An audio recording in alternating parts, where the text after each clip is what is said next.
Well, all right, guys. So, Brody, will you turn me down just a titch? Thank you. All right, guys. So we're going to talk about a lot today, all of it beneficial. But one of the things we're going to cover today is we are going to cover the lawsuit, and we're going to be a little bit brief. We're going to be very direct in what it looks like, but it'll give you some context and it'll give you some talking points. Did any of you see the email that I posted yesterday on the Facebooks about it? Okay, great. Facebooks. Nobody really mentioned it. Nobody really, I think everybody saw it, but again, not every, I'm telling you, you guys, I know you didn't read it. Yes, no. So because of that, we're going to cover it briefly in here because I think it's important to give context, and because we're going to be offering an opportunity next week for you guys to participate in the Value Squared event. So we'll just kind of what do they call that? A foreshadowing of things to come later on. So let's go ahead and jump right in.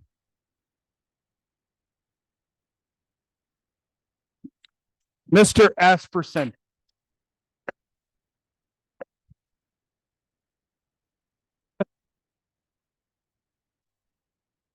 We're really good at clapping in this group. Yes, I can feel that excitement.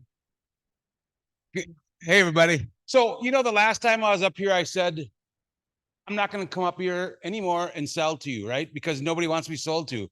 Guess what? I'm not going to sell to you. Is there anybody in here who does not know who I am, what I do, or who I work for? Good. Because I'm not going to sell to you. If you're not getting the service that you want, need, or desire, reach out to me. If your customer is not getting the experience that you want, need, or desire, reach out to me. Because I'm not going to waste your time selling to you. I'm going to tell you about other things. I'm going to bring you value through classes that we do every Thursday here in this room with the other vendor partners in this office, like Mark and Raina and Cinch Home Warranty and Kristen Kelly of help me, Victory Home Staging. Thank you. It's going to go all year long. And right now we're going to finish the last 2 weeks of Time Mastery. And we're going to continue to do that. That's who Pillar and I want to be. And we're going to bring education that way. That's how we want to help you. Otherwise, we're a title company. And we're going to help you. We can help you that way if you're not getting what you need. I want to talk to you about Toys for Joys. And Toys for Joys is, I'm on the board, and we got our Toys for Joy, and we've got our first event coming up. It's April 23rd, and we're going to do a golf event. So it's not 8 hours of golfing anymore. All-day event, spending the whole day out there golfing.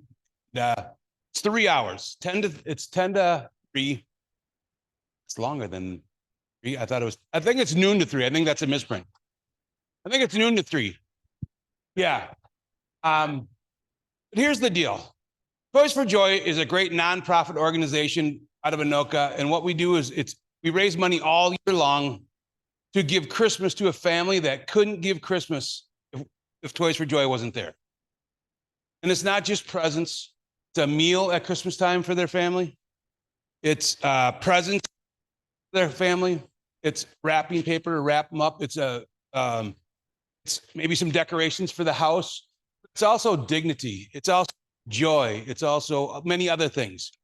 And so this event is going to be golfing, food, fun, a lot of fun.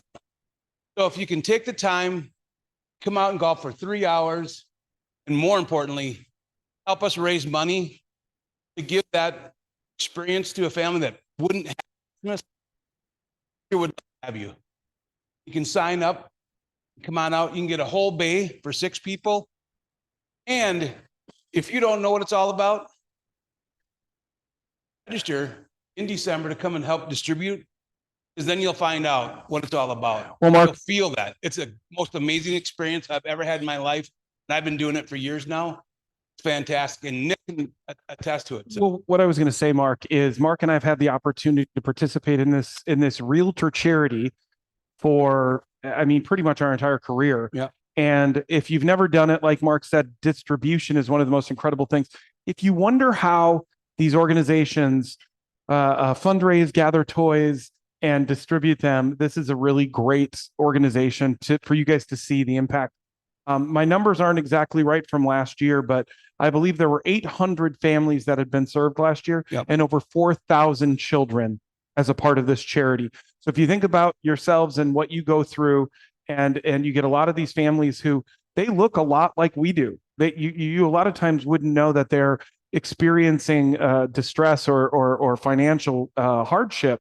And they still have kids. So if you guys want to do something cool as a part of what you do, this is a good way to start. It's a great group of people. And honestly, it's a near and dear to my heart, the people that participate and do this year over year. So you guys should show up. yeah, so enjoy it. Steve.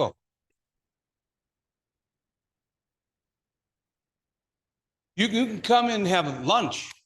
You can come and join us, and there's all different kinds of games. There's tickets. There's prizes that you can win. You can make donations too. Yeah, absolutely. And there's all different kinds of ways to give and Steve, participate. To this point, it's Top Golf. It's not real golf.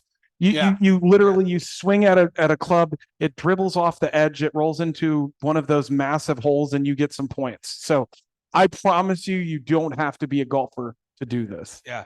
The best thing about it is, I mean, kick the ball if you have to. But the cool thing is, like at a normal golf tournament, you don't get to see everybody.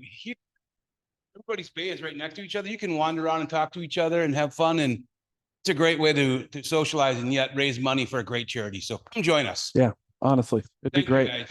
Mark, I appreciate you taking your time to highlight that. I think that's valuable, brother. You just slide it that way. Yep. Oh yeah. Come on, buddy. There you go. So now it's Jordy. Jordan's corner. Yay. I didn't know if that was for me or for Mark, so I'm just going to pretend it was for both of us. All right, just a quick reminder that MLS second quarter dues are due by March 31st. Please log into your SPAR account and make payment as soon as possible. I will be sending out reminders as we get a little bit closer to the date. I know last time I did send them out too early, so just going to wait a few more days. So reach out if you have any questions on your SPAR dues, and I'm here to help. Ooh, all right. So you may have seen this post on Facebook, but nobody commented on it. So we have no idea if anybody is going to be coming except for our leadership team. So we are going to have a diaper party honoring Shannon. He's online too. Hi, Shannon. He's waving.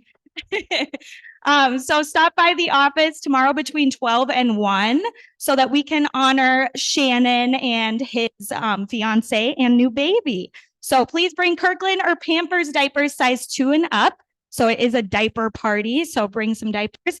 Can I just get a show of hands for people who think they might be here for that tomorrow? All right. 1, 2, 3, 4, 5, 6. Now online, if you can put it in the chat, 7. All right. We're just trying to guess for lunch tomorrow. So awesome. Awesome. Well, join us. Stop by the kitchen at least. Say hi to Shannon. We haven't seen him in a couple months. So definitely good to see him. So stop on by.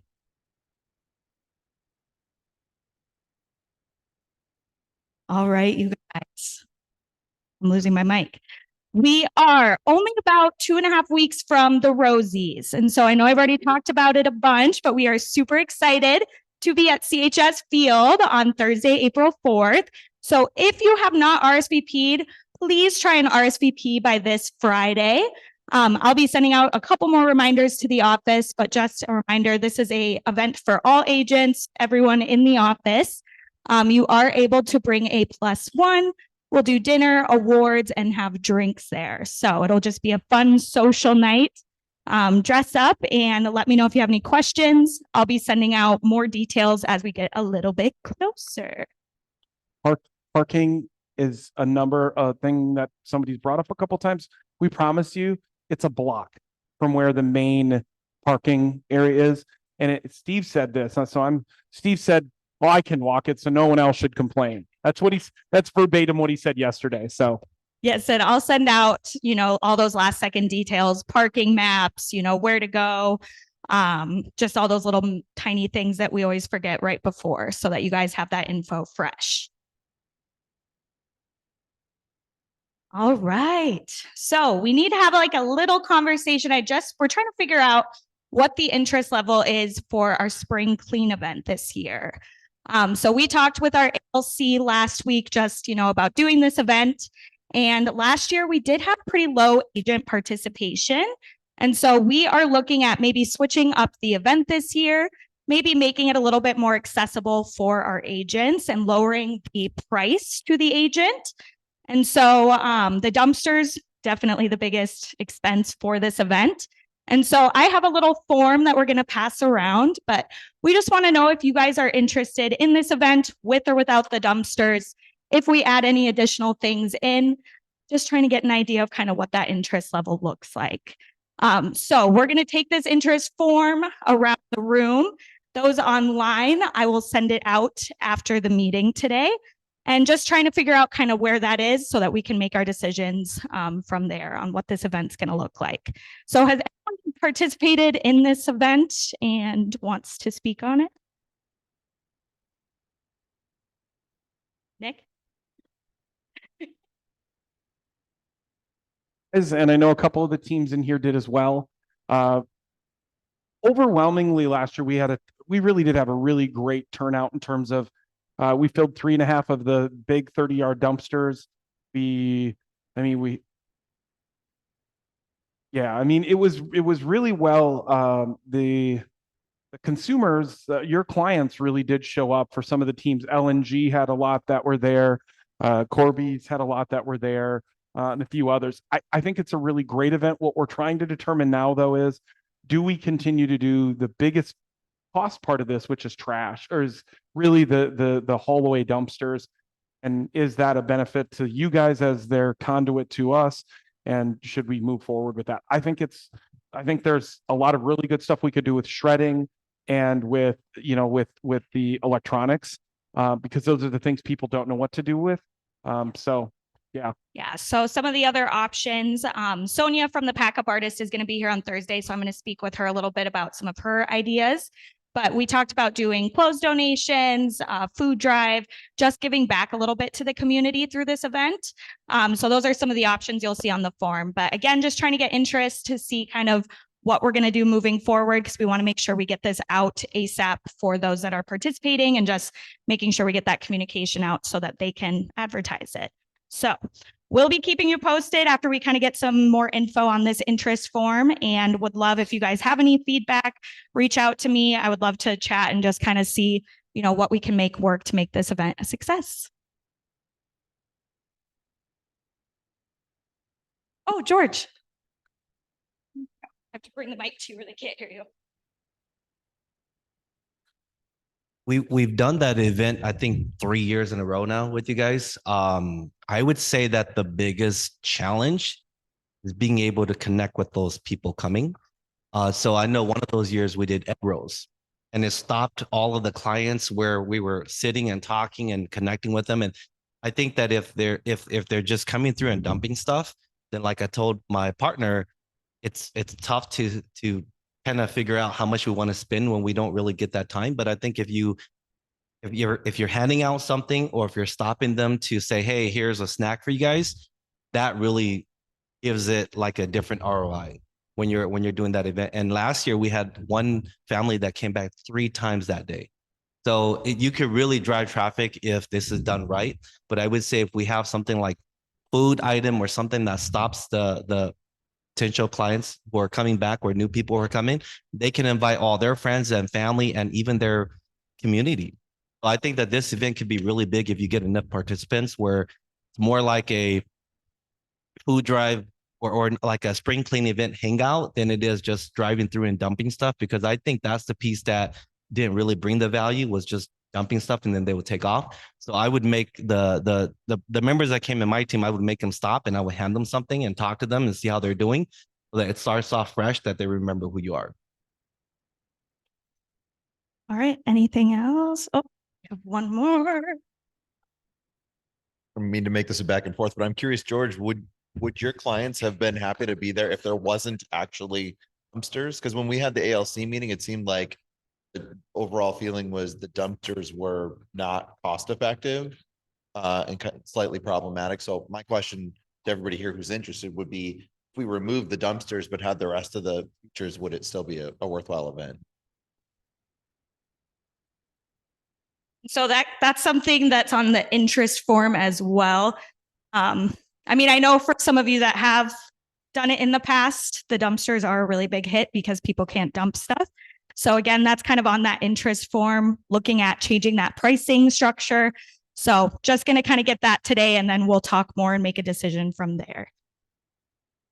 Well, if we remove the dumpster, what would be left? What would be left at the event? Was it just clothing drive or donation, or would that be the main anchor? Writing? Okay. So like I would say from what I have seen from my clients, they only came there for dumping. Very few of them came for recycling. And I think it's because some communities that you live in, they have some recycle. Sometimes they don't have a lot of dumping. And I just know from my team, they came to dump.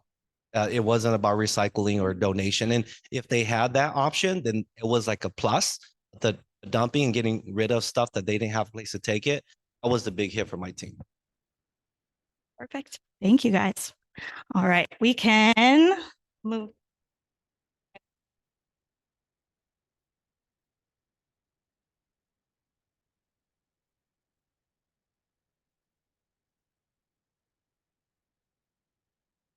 So I just wanted to let everyone know, if you didn't see it on the calendar, tomorrow we are going to have a database class right here from 1 to 2 in the training room here, where we are going to really be talking about benefits of building your contacts in your database in Command specifically, but the principles will apply to whatever system you're using. And that looks like by having most amount of information you can have so that you can deepen your relationship with your clients, with your customers, with all of the people in your database, just everything about what that looks like to have a solid database to build foundation of your business. So again, that'll be 1 to 2 here.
Can you hear me now? Ooh, I like that. Okay.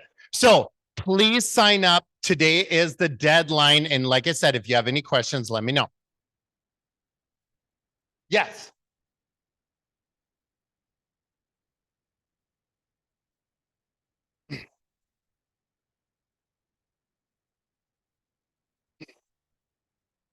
No, I mean, realistically, you would still have, so with today being the deadline, you would still have time to make calls, to encourage people to call in, to do things on social media, and then afterwards follow up. You should still be able to get about at least 4 to 5 touch points for this whole event still this week. So we've had many times in the past where we've only had a week and it's been a massive success for people. Yes, ideally, we would want more time and we will try to adjust next time. But we have been promoting this for a while. So we will continue to push this event because it is, again, it's one of the easiest ways to start having real estate conversations with your database. Okay. Very good question.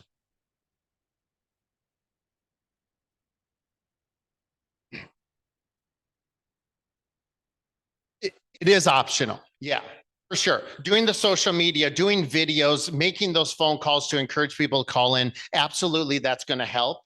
And I've had other people show up and start having calls instantly. So it just depends on what you want to do, but I would always suggest promoting it for sure.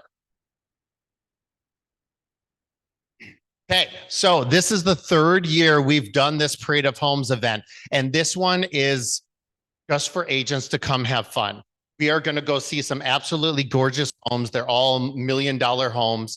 And this is an opportunity for you to talk to the builders, start asking questions, to start to get to know what new construction products are out there and be able to have real estate conversations with your database from those conversations. Now, you're going to start to see the differences in the build qualities. You're going to start to see, again, what communities that these builders are building in. Do they do offsite builds or just planned community builds? So we're going to kind of huddle up before the event. We're going to give you some questions to ask. And again, this is just to increase your knowledge and to come have fun. So we are going to start with 4715 Garland. And then we're just going to make our way down. In each home, we spend about maybe half an hour in at the most. And like I said, it's just a way for all of us to connect as agents, okay? And the last one is for coaching agents only. March 30th from 10 a.m. to 12:30 p.m. We are doing a measuring field trip at my house. So if you want to see my house, sign up for this event. You can creep on all my stuff, all that. And this is an opportunity for you to accurately learn to measure interior, exterior, foundation, everything that you would need for your listing input form. And I'm going to have a sheet that you're going to be able to compare your notes to. Okay. So this is kind of open house style. You can come anytime between 10:30 and 12:30. The whole measuring should take you up to about 20 minutes to half an hour at the most, and we will shut down promptly at 12:30. So if you have any questions, please let me know. But this is a great opportunity for hands-on practice on how to measure a home, okay? That's what I got.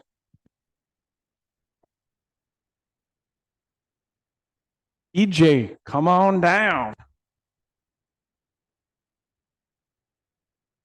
That's good. Okay. I have a couple announcements for the chapters. NAREP, every Saturday, they have the first-time home buyers education. They partner with PPL, with PRG, whoever you need clients to send for the first-time home buyers, please take a look. ARIA is having the gala in March 28th. The same day NAREP is having the gala in March 27th. You need more information about or going to attend. It's Isaac. Also, Julissa is out here. She's around here if you want to attend. LGBTQ, we don't have any updates for that. WCR, we having a couple events for April. It's gonna be in the website soon. Minnesota Realtors, probably you already see in in the Facebook. And also, I think Jordan sent an email. They're gonna have the first gen home buyers education, March 27, 1 to 2. They did this for lenders, and they trying to educate all the lenders and the real estate agents about the first gen. It's now still done. They still have a lot of guidelines to complete. So please be aware that we need to be educated around that. The Minneapolis area realtors is having a summit realtors, April 11. It is with a CE. If you want to sign, it is around 150, but you're going to have the CEs. And also they update all the program just because of everything that we have right now. It's going to be good. April 11. It's a realtor summit for Minneapolis area realtors. That one is always good. They have good speakers. They have a good audience between 200 and 300 people. It's a good event to attend. SPAR is having the fair housing coloring contest. You have clients who have kids, they can win a 25 gift card. You just need to send the coloring to them. If you need the paper, you can get the papers from SPAR, or you can just print it up, give it to your clients, to your son or your grandson, and they can color it, and they can have the opportunity to win $25. And finally, let's see. Notes. NAR is offering a free course, the ABR. It is Accredited Buyers Representation. Normally, this course is 250 or 290, and this time is free. There's no CEs, but it is a good designation to have. If you have an opportunity, please take a look. They have in the website in NAR, they have all the dates. Then they are taking classes the whole year. It is 4 hours, I think, and it's a good accreditation that you can have for free. And finally, I just want to let you know, then in SPAR, we have nominations for the Realtor's Hero. And I nominate Grant Thompson. You know, he has a really good, what is the foundation? Hope Kids. And in this committee, we always nominate realtors who does things different. And I remember him, and I just put his name, and I wish he can win. They're gonna give money to the nonprofit. Also, if you know somebody you wanna nominate, please go to the bar, or just support Grant and send the nomination, and I hope so the best. Thank you.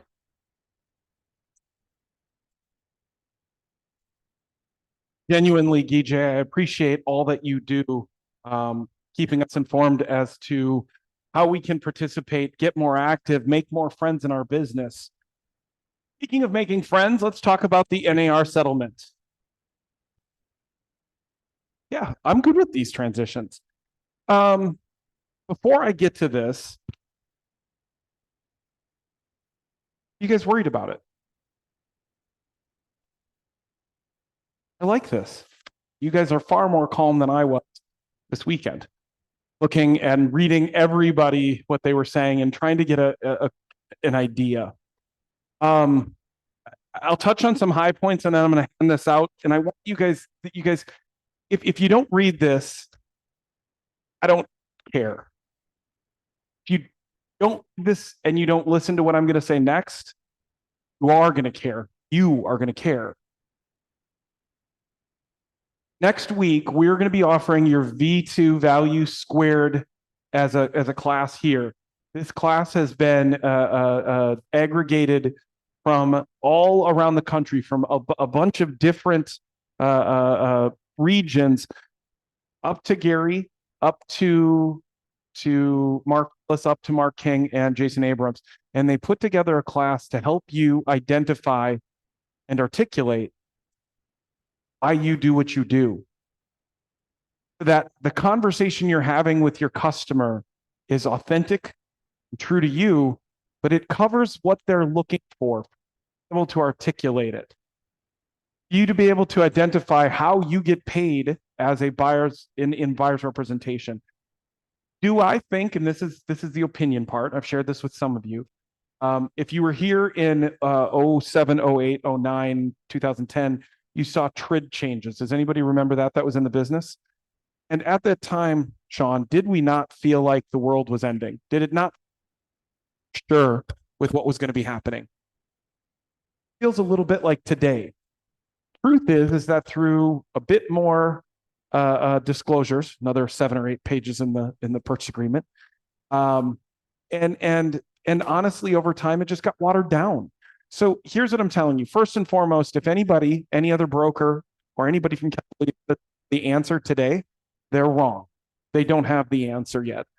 The implement on the implementation of the settlement means that this settlement is even approved, by the way. We don't know if the terms of that settlement that are currently outlined in here are legitimate yet. So this is what this means. In the next 3 months, you guys have, well, a little bit less than 3 months, you have an opportunity to identify, articulate your value proposition moving forward. Some of you have shared this with. I believe that there's an opportunity here, not down commissions, but to in fact increase buy-side commissions. Because now you will have the opportunity to go to a buyer and a seller, sorry, in this case, the buyer, and say, listen, here's what I do for you, Ryan. Here's the value I provide you. I don't have to anymore get paid from the seller, and I'm going to battle for you. And this is all the things that I do. When we talk about this next week, will you forward one? This is where I'm going to get a little bit more. Oh, there it is. And I have a copy for you. You guys, please, if you're online, read all of this, or just go to the Facebook page and you can read it there without killing your eyes. One more, Jordy. No, it's okay. You're doing well. This is it, you guys. So here's the deal. I don't want you to scan this right now unless you're showing up, because we're only going to have 25 people in the room. We're going to mastermind about it. We're going to talk about what they said and what they did. And this is it. You have limited 25. We're going to have lunch here. But here's the thing. We've been doing a lot of courses lately. We get a little bit of engagement. We get a little bit not. This is a piece of your business that is going to propel it through change in our industry. This is going to set the baseline for you guys to have an opportunity to know what it is you should say and to develop your message. By the end of this conversation, we are going to have 3 to 5 things that we're going to look at implementing, and then we're going to spend about an hour talking about how you're going to implement it. Okay. This is for the first 25 people. If you don't get in on this, we might offer this again 2 weeks later. For the time being, I'm telling you this, that's a might. Get signed up for this, you guys. This is not going to be me. It's not going to be Todd. It's not going to be your leadership here. This is a national leadership of some of the smartest people in our business. If you don't take advantage of this, then what are you doing? All right, I'm going to hand this out. If you don't get one and you want one printed, I can print it for you. If not, you can go for it and look at it online. There are 2 people I would love to tell you to look at. Greg posted his on ours as well, correct? Have any of you read Greg Hartos's review? Okay, Greg, you guys, is incredibly intelligent and incredibly gifted at being able to identify and articulate this. If you haven't read his, read this one first. That came from Gary and the crew in Austin, and then read Greg's as how it is going to pertain to your activities here.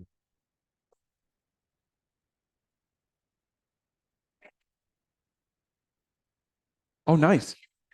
Nice. Yeah. You guys, this is going to be action oriented.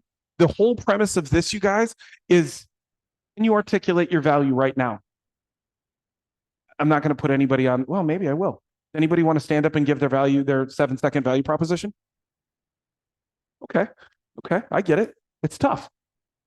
So this is going to be one of those moments where you can start to identify. Grant, you actually had a really good, we had a good conversation about this weekend. Some people showed up at his open house, and my boy went, Have you seen one of these? And he went over the agency disclosure right away. And he explained to them how agency varies and what you can do. And this is a really good place for him to start. This is a really good place for you guys to start. Start by identifying what you're doing in this case for them, understanding of how you're representing them and how you get paid in this transaction, right?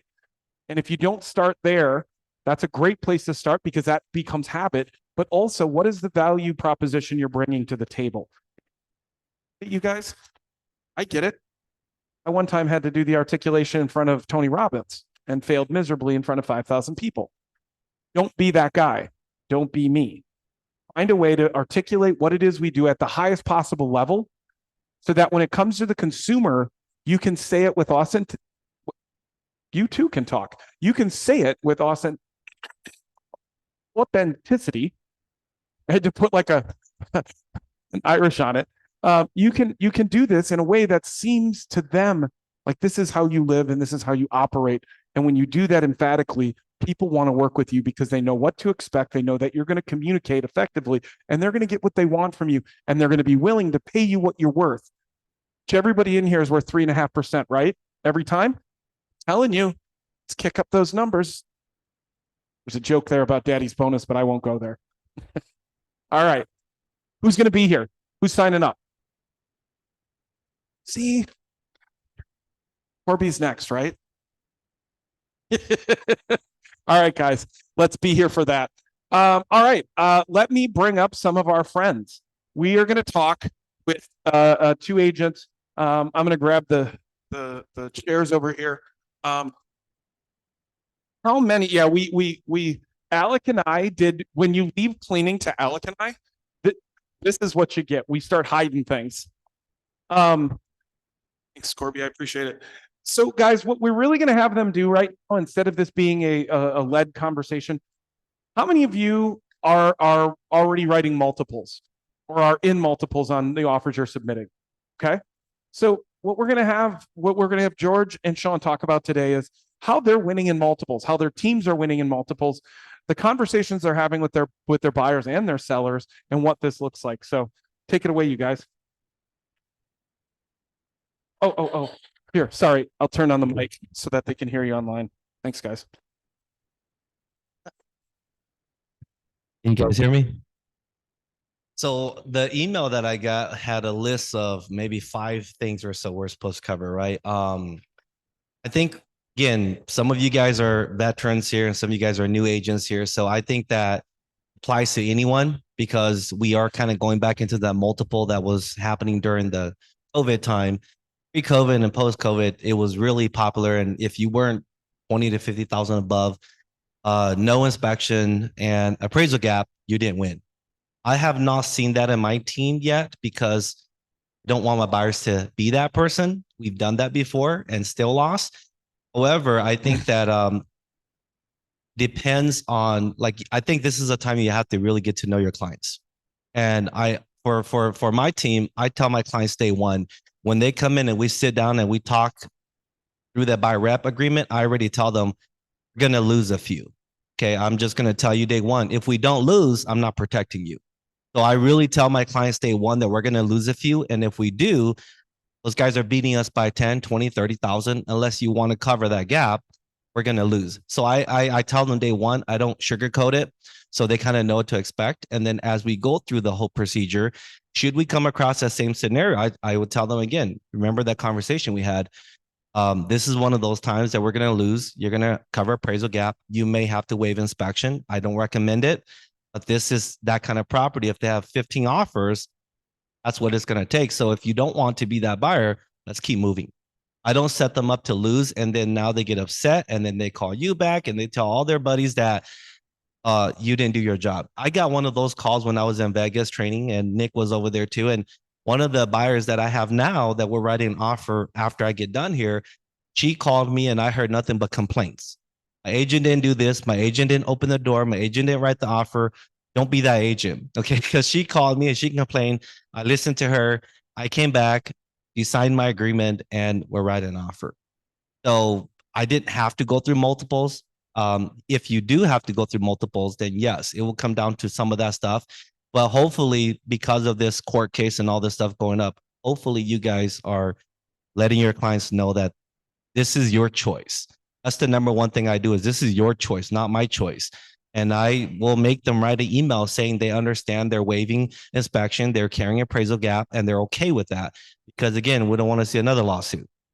So in the multiples, that's definitely the way that I've been taking my buyers through it. Another thing that a week ago, we saw multiple offers, and one of my buyers, we bought a nice house, 0 offers, which is interesting because I picked a home that had a 40-year history of one owner home, and nobody was competing for it. Super clean. And how do we know? We had inspection go through and it only lasted 15 minutes because the inspector said, I can't find anything. And I told him, I know, that's why we picked this house. But at the same time, when I find those dimes, I'm telling my clients, we got to move quick, because if other people come back from their vacation on the weekend and the other agents call Monday, we're going to lose. That's kind of what happens with some of these houses. So instead of fighting in multiple, sometimes go find the few that people aren't looking at and see if it's worthy of that, and compete at a less competition. Don't go fight 20 buyers to win. Fight like 2 buyers to win.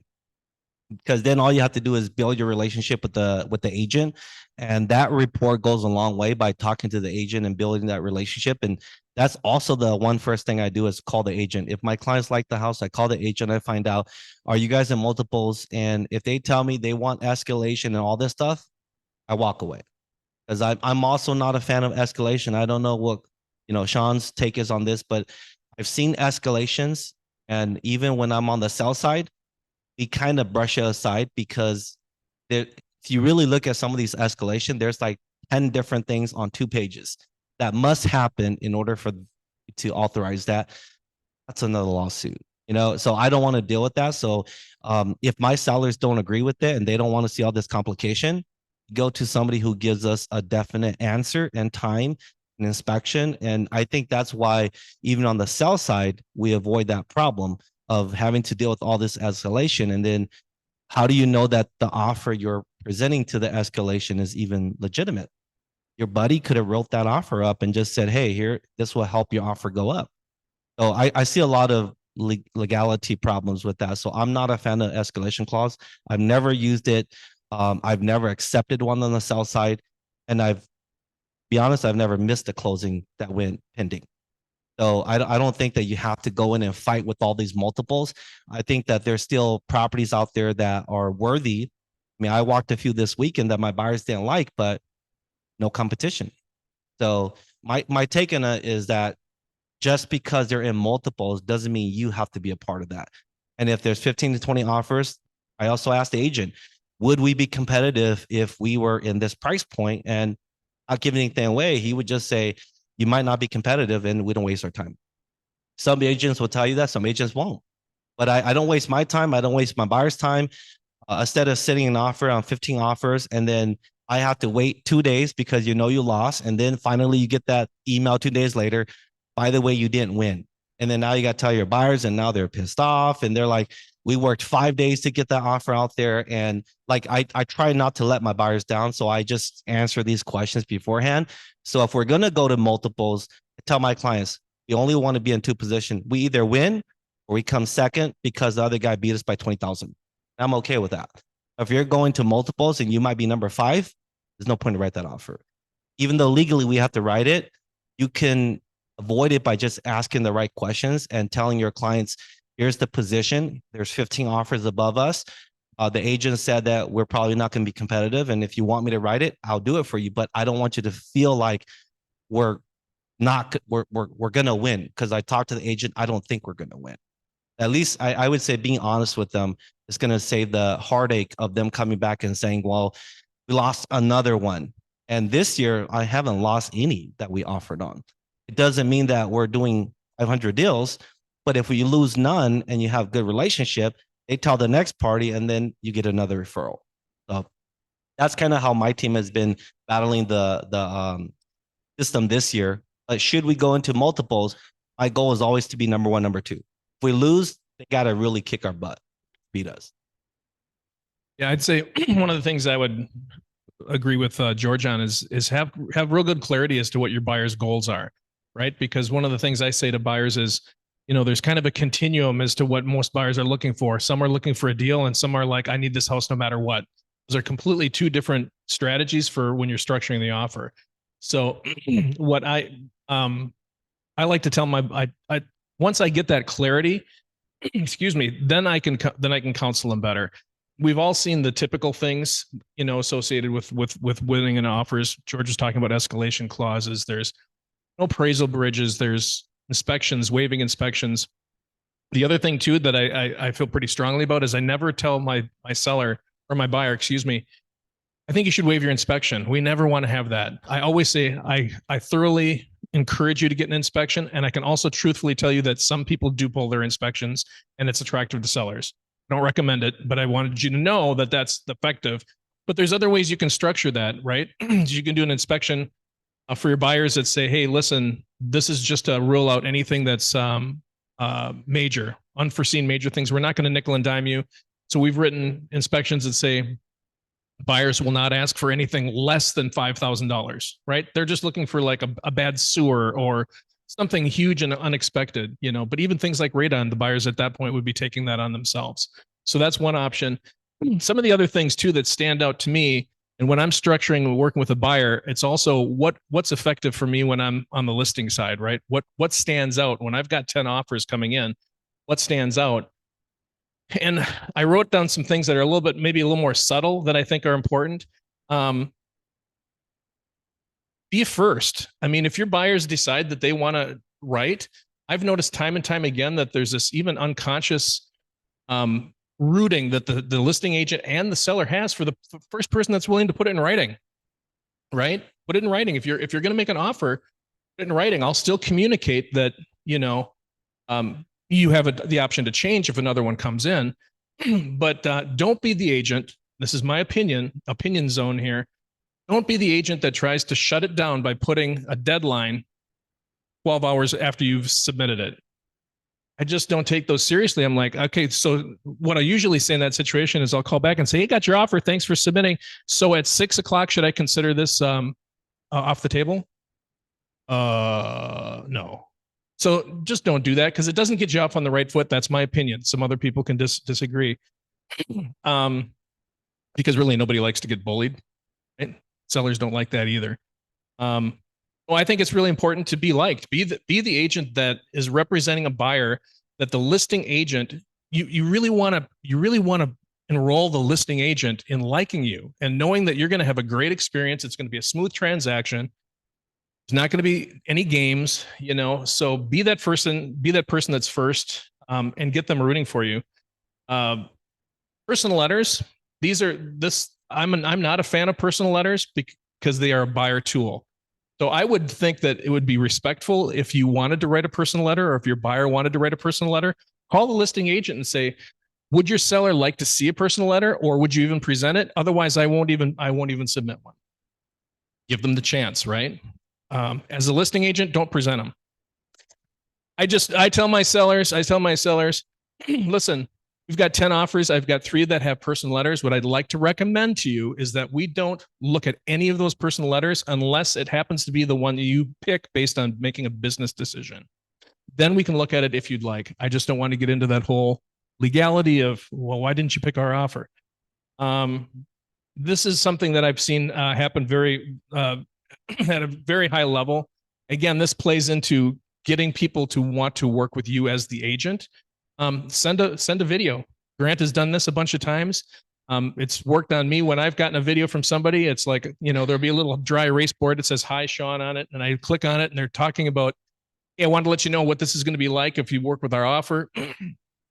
Again, professional, gets your foot in the door. It's different, stands out. What else? Yeah, those are some of the things that I came up with right now. So let me tag on to that. You know, should you write offer? I like what Sean was covering there. Is I think the number one key especially for the new agents, get to know your lender. I remember one case 2 years ago that agent, I don't think the agent was very good at what they're doing because they never told us to have multiples, but that's my choice. That's my decision to opinionate that. But the agent never told us to have multiple offers. We were the first offer. So like what Sean say, be number one because they know that you're very serious. But when you're number one, don't write the worst offer. Okay. When you're number one, write your best offer. Because I have some of those buyers that come in, they tell me, hey, I'm going to write you an offer. And this happened on my house that I listed early this month. They wrote an offer and the buyer wasn't approved. That's not a good offer. Okay. 2 of those came in. My buyers are very serious. We want to buy your house, but you know what? Give us 3 days to get approval. That's not a good offer. Okay. So that offer became like the last position. I like the fact that they called me and they did send an offer. But a buyer not approved is not a good offer.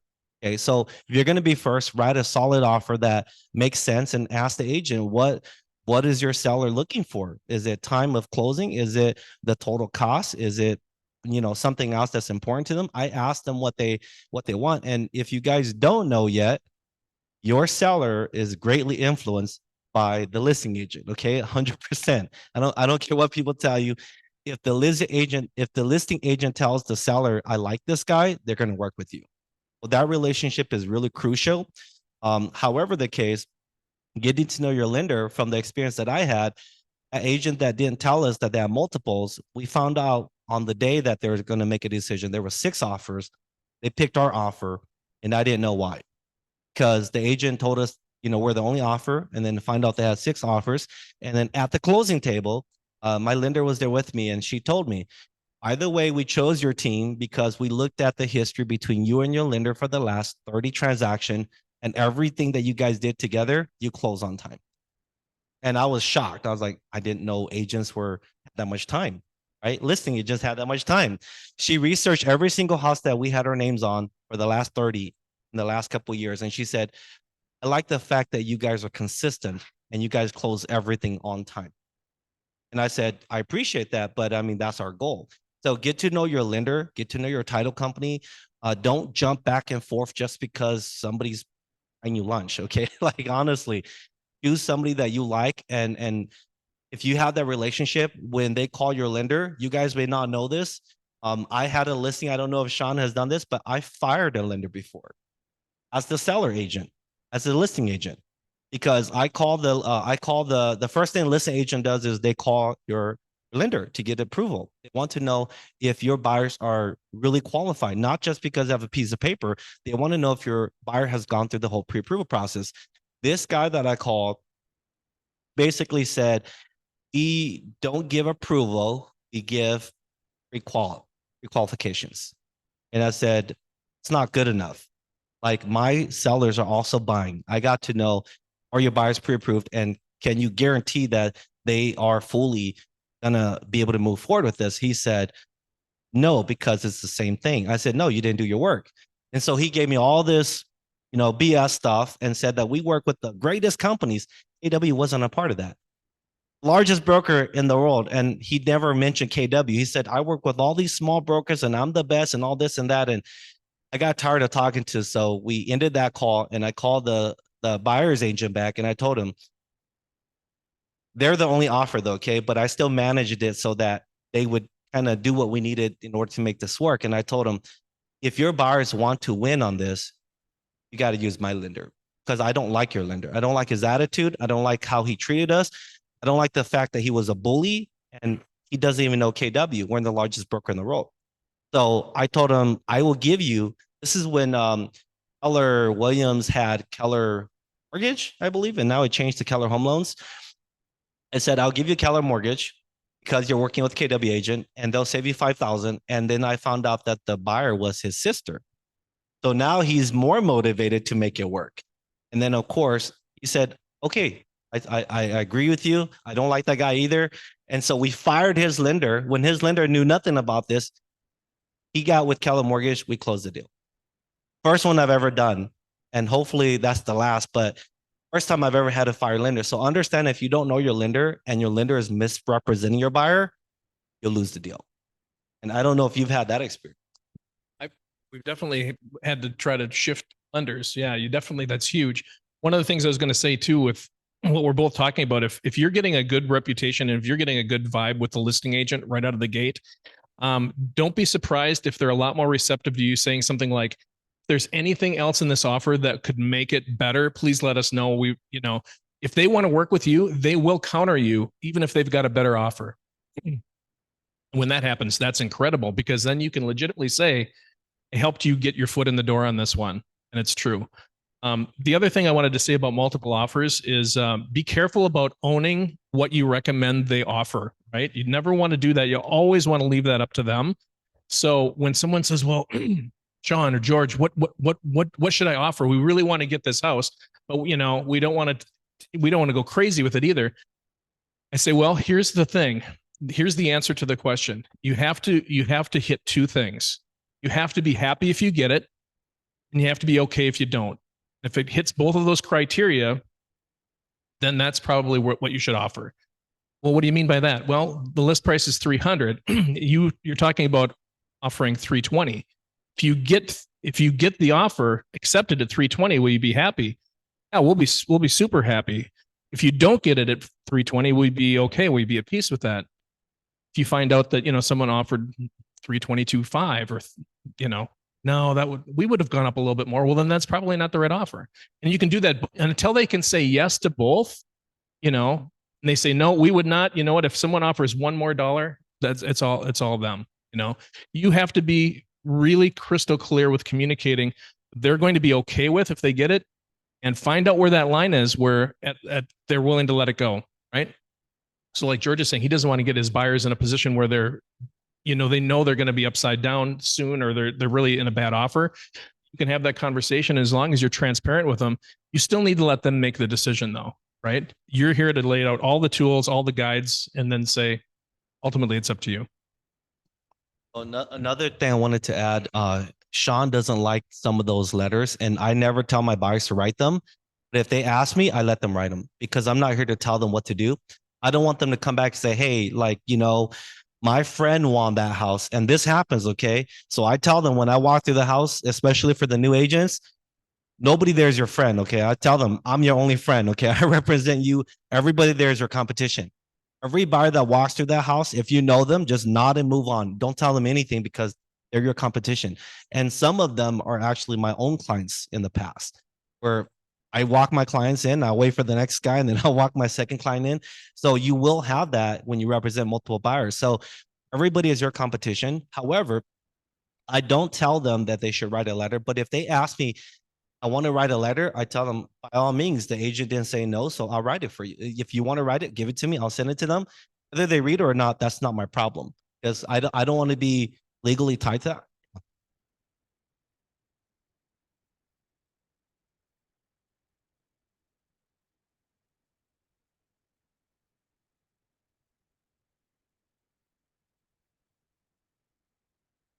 So from my past experience, I try to give myself 15 minutes in between so they can leave before. So yes. So I get back in my car so that they will leave, and then I'll come back out, because it does happen. Now, if your buyers get there sooner, then I tell them, "By the way, I have another buyer that likes the same house." Be honest with them, because you don't want them to feel like you're misrepresenting them. But I try to give them 15 minutes and hope they don't show up, because yes, that does happen. But again, going into that, the letter piece, what I do to offset that is I do cover letter. Who does cover letters? So I've had an agent steal my cover letter. She told me she wanted to use my cover letter. The interesting thing is that she did not take my offer. And she was another KW agent. She said, "I really love your cover letter. And can I use it?" And I never responded. But we lost that deal. And I never responded because we didn't win. 2 weeks later, he calls me back. "My buyer's falling apart. They did inspection and they're really pissed off, and my sellers do not want to do anything." And I said, "Should have chose us." And then she did choose us. And after we closed it, I let her use my cover letter. So the cover letter, what I do with my cover letter is similar to a resume. I put my name at the top, and then I go through and I highlight like who my lender is, who my title company is. I put it on the left side, and then I put like the information, what's in the PA, How much are we offering? When's our closing time? If it's flexible, I'll put, flexible closing, and I'll put like 10 items on the right side. And then below that, if the clients are okay with it, I stick their picture in there. Because see, your listing agent has to read that. You don't have to read your story. They have to read your cover letter because they want to know what's in the offer. And as a listing agent, I also put that in my listing because that also identifies if the other agent is organized or not. I don't know if you guys do that, but some of the agents that don't fill my cover letter, we don't take them seriously. And I have found that the ones that fill my cover letter on the listing side are good agents and they follow through, and I have not missed a listing. I have not missed a closing if they fill it out. The ones that handwrite or fill only half of the stuff out, never close the deal. And so I give them that homework on the sell side because obviously you can, but when they fill that out and they tell me the information and I just look at that piece of paper, especially if you're talking to your sellers, you can tell everything about the offer by just the cover letter. So on the buy side, I cheat the system by giving that cover letter because like Sean was saying, some of the listing agents do not read that because they look at that as a biased opinion. But when I'm saying, here's my offer, here's what we're presenting, and by the way, there's my buyers. I don't write nothing about them. If the buyers are okay with that, I stick it in there, and it has on many deals.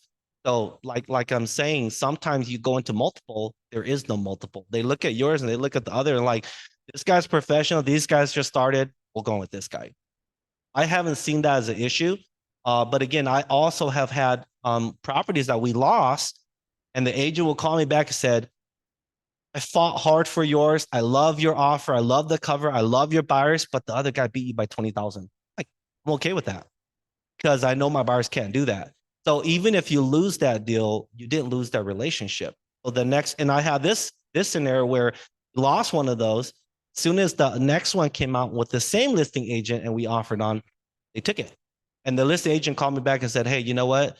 Like, we love the offer from the last time, and we're not even going to wait for the next offer. I'm just going to tell my sellers to take it. So that's just a couple inside tips that hopefully will help you guys. Another thing too, don't be afraid to ask questions. Ask tons of questions. If the listing agent has loose lips, that's on them, right? You're gathering as much information as possible. The obvious one is, what's the ideal closing date, right? We all ask that when we're in a competition because we want to make, that attractive to the seller. But another great question is, what's most important to your seller? Because it might not be the closing date. It might be something else, right? There was a time once when I was in competition with a buyer and said, well, you guys might have to, you're coming in at list. You might have to bump it up a little bit, but I'm going to talk to the listing agent. And I said, so how are we doing? What are we, how are we looking? And he said, well, everything looks pretty much the same except for earnest money. And I said, okay, appreciate that. So I went back to my buyers and I said, you don't have to come up. Let's just double your earnest money. And we did, and they got it. And that one little comment cost the seller $5,000. Right? It doesn't seem like it was a big deal, or what didn't seem like a big club, but they were willing to go up $5,000 by saying everything looks the same except for earnest money. They'd love to see some more earnest money. I said, let me work on that. And we did, and they got it.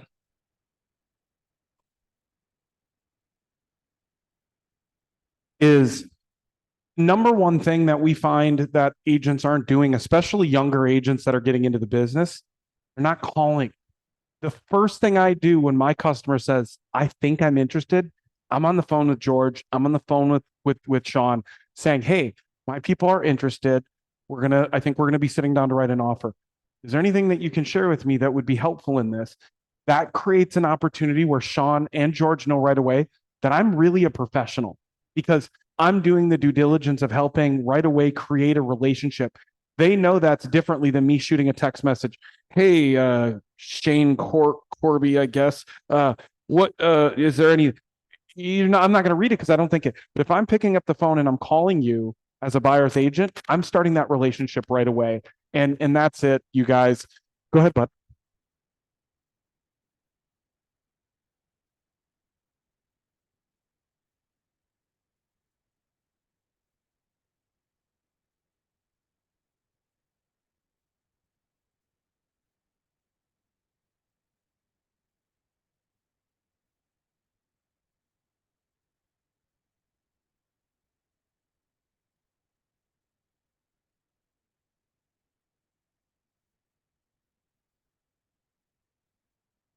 They're going to go back to their sellers and say, the reason I believe that this is our best offer is because this agent takes their actions professionally and purposefully. And out of the 4 offers we got, Grant is the only one who reached out and had a conversation, and he'd read what we put in the MLS. And so this is the one I think that we're going to go with. If you look at it, we have this, and this the same, but he's the difference. He's going to get this deal to close on their side when we talk about cooperation. So, hey guys, just so we thank you very much, Sean and George. We are going to jump right into Lunch. Meet. Mark Esperson brought some yummy food for us. I do want to give Danny just 1 second. She has an event on Friday. Meet Maestro Mark. So we are booked. I think it looks like on the calendar from noon to, I don't know, 9, but my networking group is having an in-person meetup here from 5 to 7 on Friday. Everybody's welcome and semi-structured, some business cards. So should be fun. Awesome. Thank you, Danny. All right, everybody. Have a kick-ass week. Go help somebody, and the meat's in the back.